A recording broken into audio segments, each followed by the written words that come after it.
नमस्कार साथियों, V4 radio में आपका हार्दिक स्वागत है। सुप्रीम कोर्ट के डिसीज़न के बाद में जो भी उन्होंने वो डिसीज़न लिया है कि भाई रीनीट नहीं होगा, और साथ में एक क्वेश्चन को लेके जो था कि वो जो न्यू एनसीईआरटी के अकॉर्डिंग आंसर है उसको सही माना गया, उसके अकॉर्डिंग एक रिजल्ट आएगा। तो उसके बाद में सबसे जो अभी हॉट टॉपिक चल रहा है कि भाई काउंसलिंग कब से स्टार्ट होगी। सारे पेरेंट्स में और स्टूडेंट्स के मन में एक ही डाउट है, जो फ़ोन आते हैं वो भी बार बार ये पूछते हैं कि काउंसलिंग कब से स्टार्ट होगा और क्या प्रोसीजर इसका रहेगा। तो मैंने सोचा चलिए आपको एक इस वीडियो के माध्यम से चीज़ें मैं साझा करता हूँ कि भाई किस तरीके से काउंसलिंग होने वाला है या क्या इसका वो प्रोसेस रहने वाला है। तो देखिए, जल्दी ही हमें काउंसलिंग का नोटिफिकेशन है वो देखने को मिलेगा। वो 1 या 2 दिन में वो नोटिफिकेशन काउंसलिंग का आ जाएगा कि कब से काउंसलिंग स्टार्ट होने का है।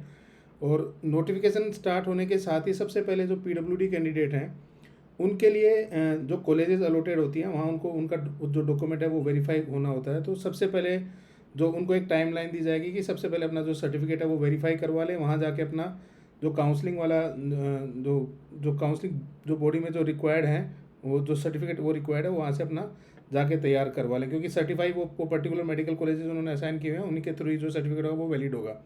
तो उनको एक टाइमलाइन दी जाती है, वो कम से कम जो विंडो होगी वो 5-7 दिन की विंडो ओपन होती है कि इस ड्यूरेशन में आपको अपना जो ये सर्टिफिकेट है वो तैयार करना है। उसके बाद वो सर्टिफिकेट उनको अपलोड भी करना होता है। तो सबसे पहले तो उनको टाइम दिया जाएगा, उसके बाद में काउंसलिंग का जो रजिस्ट्रेशन वाला जो प्रोसेस है वो स्टार्ट होगा। तो अगर हम मान के चले तो मान के चलिए कि जो आपका अगस्त है उसके फर्स्ट वीक से जो फॉर्म फिलिंग वाला काम है वो स्टार्ट हो जाएगा वो काउंसलिंग के लिए। और उसके बाद में राउंड 1 है, मतलब जो राउंड 1 का फॉर्म फिलिंग है वो स्टार्ट हो जाएगा।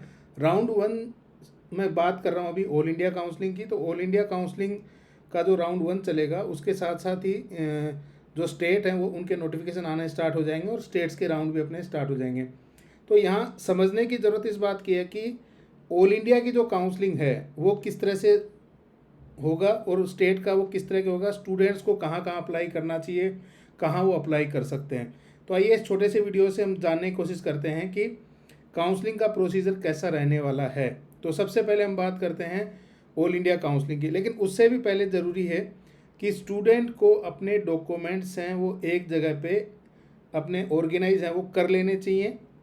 डॉक्यूमेंट से मेरा मतलब यहाँ पे क्या है, जैसे मेनली है कि ओबीसी कैंडिडेट है उनका ओबीसी सर्टिफिकेट है वो अप्रैल के बाद का होना चाहिए, ठीक है। और इसी तरीके से कि जो डोमिसाइल सर्टिफिकेट है स्टूडेंट का 10th की 12th की मार्कशीट है, इसमें ये ध्यान देने की ज़रूरत है कि 11th की मार्कशीट भी कंपलसरी होती है। 11th की मार्कशीट आपको अपने साथ ही रखनी होती है। और उसके अलावा जो एडमिट कार्ड है, स्कोर कार्ड है, फोटोग्राफ है, वो वही होना चाहिए जो कि आपने नीट के एप्लीकेशन फॉर्म में वो डाला था। तो इस तरह के तमाम डॉक्यूमेंट आपको तैयार रखने की ज़रूरत है। डॉक्यूमेंट से रिलेटेड जो भी मतलब लिस्ट ऑफ डॉक्यूमेंट है वो आपको इस वीडियो के डिस्क्रिप्शन में मिल जाएगा, तो वहाँ से आप देख सकते हैं, नोट कर सकते हैं कि कौन कौन सा डॉक्यूमेंट आपको रिक्वायर्ड रहेगा।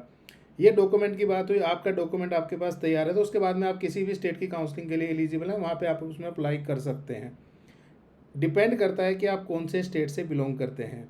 तो सबसे पहले ऑल इंडिया काउंसलिंग की बात करते हैं। तो ऑल इंडिया काउंसलिंग में जो बच्चा है वो अप्लाई कर सकता है, उसके पास कई सारे ऑप्शंस होते हैं, उसमें कई कोटा होते हैं। वहाँ पे वो कोटा में आपको वो कंफ्यूज नहीं होना है।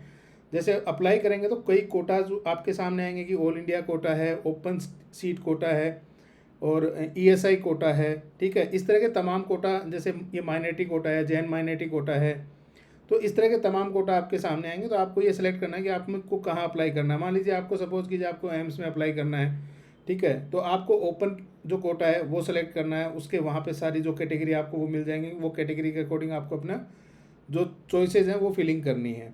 तो ये जो तमाम तरह के कोटा हैं उनको ध्यान में रखते हुए आपको काउंसलिंग में अपीयर होना है। अगर आपको अप्लाई करना है प्राइवेट कॉलेजेस के लिए तो ऑल इंडिया काउंसलिंग में सिर्फ एक ही ऑप्शन होता है, डीम्ड यूनिवर्सिटी का। डीम्ड यूनिवर्सिटी मतलब प्राइवेट के लिए आपको जो आपकी सिक्योरिटी मनी है वो भी लगभग 2 लाख रुपए वहाँ पे वो डिपॉजिट वो डिपेंड करता है वो अभी नोटिफिकेशन के कि वो कितना उसकी फ़ीस रखने वाले हैं, लेकिन एक हैवी अमाउंट है उसके लिए रहता है, वो सिक्योरिटी मनी आपको डिपॉजिट करना है। उसके बाद आप गवर्नमेंट कॉलेजेस भी भर पाओगे और प्राइवेट कॉलेज भी भर पाओगे। तो अगर आपको प्राइवेट का कोई ऑप्शन चूज़ करना है तो आपको चूज़ करना है उसमें डीम्ड यूनिवर्सिटी वाला ऑप्शन, जहाँ आपको सारी की सारी जो कॉलेजेस हैं, मतलब आपको अगर जैसे फॉर्म में अप्लाई करोगे तो वहाँ आपसे पूछा जाता है कि भाई मेरे को गवर्नमेंट कॉलेज के लिए अप्लाई करना है या प्राइवेट के लिए भी अप्लाई करना। तो जैसे आप प्राइवेट कॉलेजेस को इंक्लूड करते हो आपकी सिक्योरिटी मनी है वो इंक्रीज़ हो जाती है। मतलब आप इन केस आपको वो पर्टिकुलर एक अमाउंट है वो डिपॉजिट करना ही होता है। तो इस तरह से अप्लाई करने के बाद में जब हम लोग आते हैं कि भाई हमें चॉइस फिलिंग करनी है, तो उसके बाद आप अपनी जो चॉइसेस हैं वो उसमें पुट कर सकते हैं। अगर बच्चे को गवर्नमेंट कॉलेज में ही अप्लाई करना है तो उस केस में उसको ओपन कैटेगरी जो है, ओपन कैटेगरी और ऑल इंडिया जो जो वो कोटा है उसके अंदर जो कॉलेजेस हैं वो सेलेक्ट करनी होती हैं। स्टूडेंट है वो किसी भी स्टेट की जो गवर्नमेंट कॉलेजेस हैं उनके 15% जो सीट्स होती हैं उनके लिए एलिजिबल होता है ऑल इंडिया कोटा काउंसलिंग के थ्रू। अगर उसको अप्लाई करना है एम्स के अंदर, तो एम्स के 100% सीट्स हैं वो ऑल इंडिया कैटेगरी में ही आती हैं, स्टेट वाइज वो एम्स की सीटें नहीं मिलेंगी आपको। तो अगर आपको एम्स में अप्लाई करना है तो आपको ऑल इंडिया काउंसलिंग में अप्लाई करना है, उसी के थ्रू आपको वो कॉलेज है वो अलॉट होगा। अगर आपको सेंट्रल यूनिवर्सिटी में अप्लाई करना है तो उसकी भी 100% जो सीट्स हैं वो ऑल इंडिया काउंसलिंग में आती हैं, तो आपको ऑल इंडिया काउंसलिंग में ही अप्लाई करना है। और अगर आपको डीम्ड यूनिवर्सिटी में करना है अप्लाई, मतलब प्राइवेट कॉलेजेस में, private colleges particular around 52 deemed universities हैं ऑल ओवर इंडिया में, अगर उनमें अप्लाई करना है तो आपको ऑल इंडिया जो काउंसलिंग है उसी में डीम्ड यूनिवर्सिटी ऑप्शन हुआ है वो सेलेक्ट करना है, उसके थ्रू वो अलॉटमेंट होगा। ये बात हुई है ऑल इंडिया कोटा की। तो अगर आपको ऑल इंडिया में कोटा में अप्लाई करना है तो उसमें आप इन कोटाज में आप अप्लाई कर सकते हैं। अब बात करते हैं हम लोग स्टेट काउंसलिंग की। तो जैसे ही ऑल इंडिया काउंसलिंग का फर्स्ट राउंड कंप्लीट होने को होता है या उससे पहले ही आपको स्टेट वाइज है वो काउंसलिंग की डेट्स हैं वो मिलना स्टार्ट हो जाती हैं। तो अगर हम किसी पर्टिकुलर, अगर स्टूडेंट किसी पर्टिकुलर स्टेट से जो कि वो बिलोंग करेगा ही करेगा, अगर वो बिलोंग करता है तो उसको उस पर्टिकुलर स्टेट की काउंसलिंग में भी वो अप्लाई कर सकता है। अब यहाँ एक टर्म आती है ओपन स्टेट की और क्लोज स्टेट की। ओपन स्टेट वो स्टेट है जहाँ पे कि बच्चा है वो कोई भी बाहर का बच्चा वो अप्लाई कर सकता है। अगर मैं एक ठीक ठाक ओपन स्टेट की बात करूँ तो उसमें हम लोग बात कर सकते हैं आपका ये यूपी खासकर, क्योंकि उत्तर प्रदेश एक ऐसा स्टेट है जो कि फुल्ली ओपन है, उसमें किसी तरह का कोई प्राइवेट जो कॉलेजेस है उसमें किसी तरह का कोई रिजर्वेशन नहीं है। उसमें बाहर के किसी भी स्टेट से कोई भी स्टेट का बच्चा है वो अप्लाई कर सकता है। प्राइवेट कॉलेजेस की जो 100% सीट्स हैं वो स्टेट काउंसलिंग में ओपन है यूपी में। तो ठीक है, तो इस तरीके से आप काउंसलिंग जो कर सकते हैं वो स्टेट वाइज काउंसलिंग में अपियर कर सकते हैं। यूपी जैसे मैंने बताया ओपन है, कर्नाटका है, केरला है, जैसा कि आप सभी जानते ही हैं वो ओपन स्टेट है, उनके अंदर आप अप्लाई कर सकते हो। लेकिन यूपी एक ऐसा स्टेट है जिसमें 100% ओपन है, लेकिन कर्नाटका, केरला उसमें एक पर्टिकुलर रिजर्वेशन है, मतलब उन पर्टिकुलर सीट्स पे ही बाहर का जो स्टूडेंट है वो अप्लाई कर पाएगा।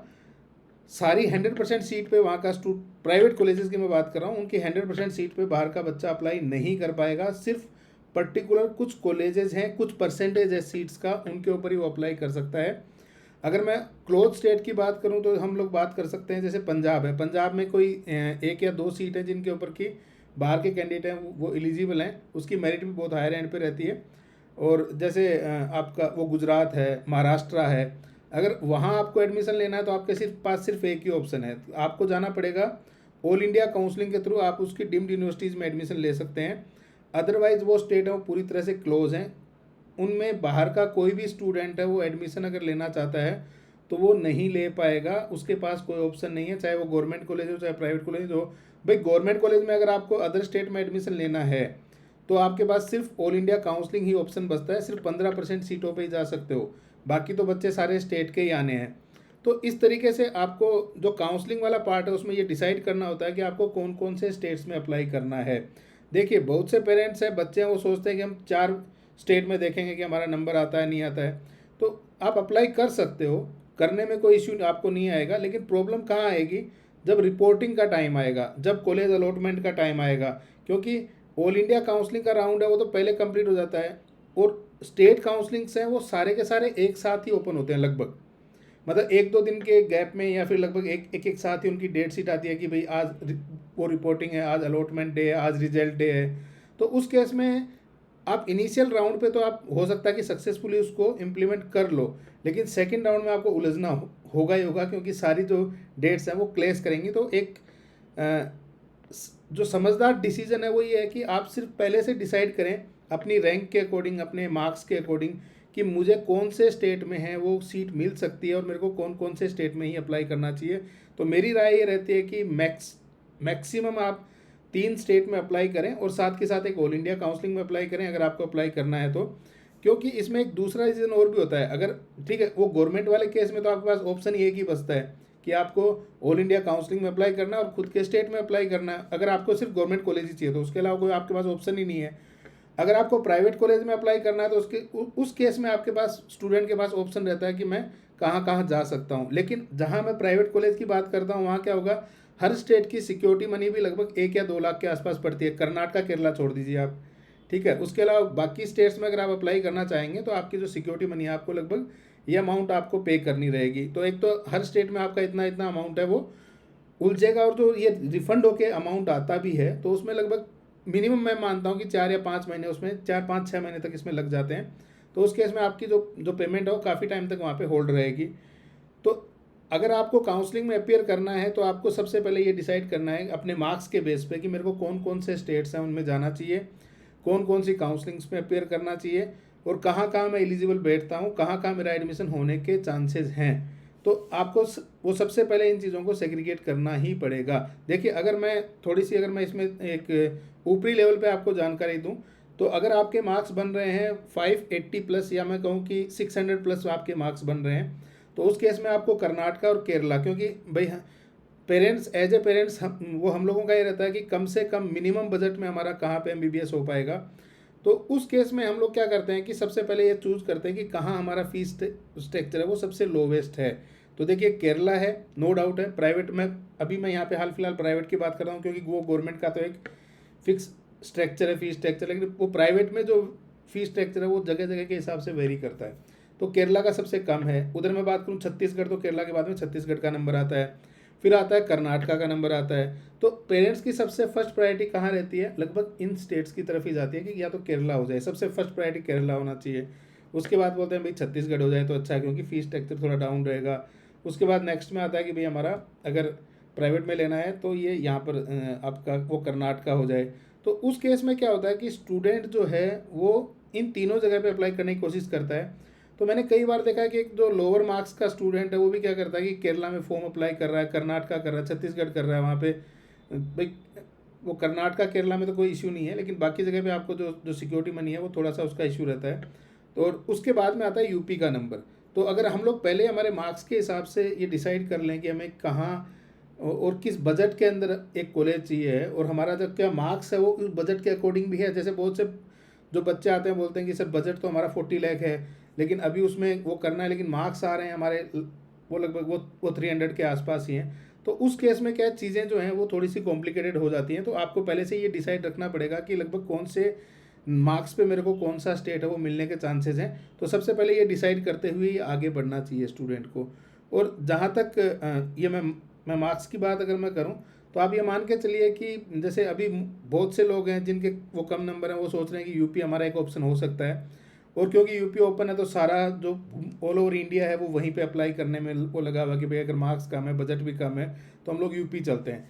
तो जहाँ तक मुझे लगता है इस बार यूपी का जो कट ऑफ रहने वाला है वो 300 से बिलो मार्क्स वाले को यूपी में कॉलेज नहीं मिलेगा, ठीक है। अगर 300 नंबर से कम नंबर हैं तो यूपी में कॉलेज मिलने के चांसेस कम हैं। अगर मिलेगा भी तो माइनॉरिटी कॉलेज मिलेगा जिसमें कि फ़ीस स्ट्रक्चर वो 17 लाख तक जाएगा। तो स्टूडेंट को जिनके मार्क्स कम हैं उनको चाहिए कि वो अपना पहले से एक प्री डिसाइडेड रखें कि हमें कौन से स्टेट में अप्लाई करना है, कौन से कोटा में जाना है, जितना जल्दी हो सके अपनी सीट को ऑक्यूपाई कर लें।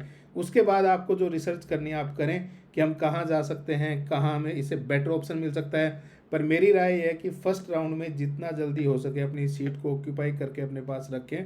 उसके बाद में आपको जो अप्लाई करना आप कीजिए, क्योंकि जहाँ तक मेरा जो एक्सपीरियंस है, जो मैंने आज तक देखा है, लास्ट राउंड्स में बहुत कम चांसेस होते हैं कि फ़ीस स्ट्रक्चर है वो डाउन आए। बहुत से लोग हैं वो सोचते हैं कि सीटें खाली रहेंगी तो जाके एडमिशन ले लेंगे, लेकिन पिछले 2 साल से, हाँ बीच में एक बार हुआ था कि कुछ सीट्स हैं वो वैकेंट रही थी, तो कॉलेजेस ने थोड़ा सा नेगोशिएट किया था अपनी फ़ीस को। नेगोशिएशन सिर्फ और सिर्फ साउथ के कुछ कॉलेजेस में पॉसिबल है जहाँ पे एनआरआई कोटा की सीट्स हैं जिनका फ़ीस स्ट्रक्चर बहुत ही ज़्यादा हाई एंड पे है, वो उतना में नहीं करते हैं, उतना पेइंग कैपेसिटी लोगों का नहीं होता है। 60 लाख रुपए तक फीस स्ट्रक्चर है कुछ ईयर का, पर ईयर का 60 लाख मैं बता रहा हूँ।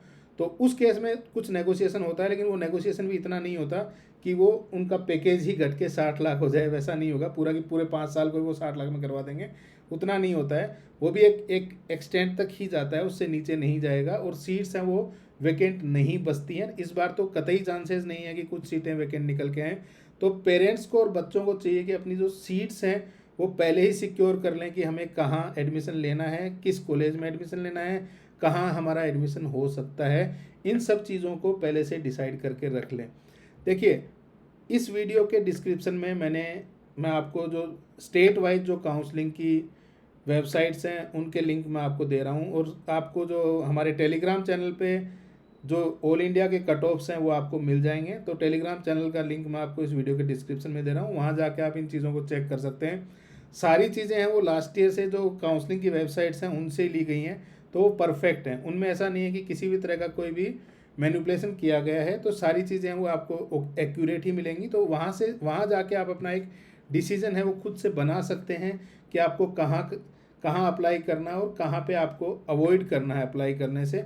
वो सारी चीज़ें आप वहाँ देख सकते हैं। तो आज के वीडियो में इतना ही। अगली जानकारी के लिए हम फिर मिलेंगे। Thank you.